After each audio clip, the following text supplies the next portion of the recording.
A lot of people have said to me that they're very scared to go for a wig which is heat friendly, it is heat defiant, because they feel it just gets very matted at the ends, all frizzy, all tangled, it doesn't last very long, a few wears and it's done. However, what I wanted to say to you is, this wig is heat friendly, but it's also kind of heat dependent to an extent as well. So you can use direct heat on it, and you can do that to change the look of it. You can have it poker straight, you can have it more wavy, big bouncy type looking, blow dry, you can have it curly, you know, whatever you fancy. And it does feel very like human hair. It's got a wee bit less of a shine than some synthetic wigs do. Now, the lifespan on a heat friendly wig, depending on what the material is, this is made of a polyester Futura 2 type of fibre. Now with that, it's actually a very high quality fibre. Now it's very delicate, it's very gentle, so you would not treat silk material the same as you'd maybe treat polyester, in the way that you would treat cotton and the way you would treat wool. You know, you would treat them all very differently, and it's the same with hair.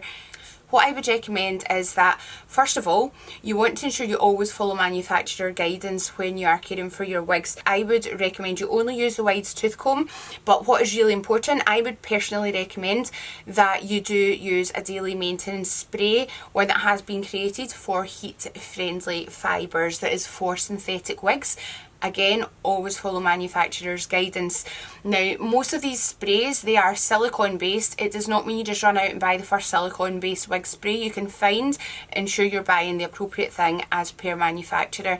But the silicone based sprays, what they do is they give a slight coating to the outer layer of the wig, and just that right balance of silicone in that formula just allows a small coating that's not going to make it feel really thick and stodgy, but it's going to just give a wee bit of protection so that if your wig is rubbing against your clothes, it's not going to get all matted up and frizzed really, really quickly. So that's one thing you want to do with your heat friendly wig.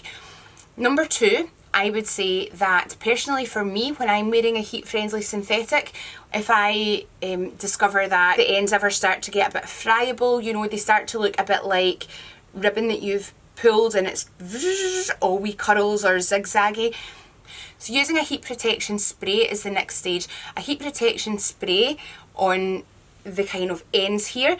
You want to do that before you're applying direct heat to the fibre, and it gives a wee layer and a bit of protection. And then when you use your flat irons, your straighteners over this, it will smooth out any of those fibres that look like they've gone all singed and damaged looking. You do want to do that, and honestly it's like brand new again, and I always do that. If you ever have damage and frizziness to your heat friendly wig, please just use a bit of heat on it and it will be like new again. I mean, there's no reason why these should not last as long as a standard synthetic. They feel so soft, so luxurious. As I've said, the denier is finer normally, and it is kind of on a par with European human hair for how thick it is. So that's your kind of texture wise of it.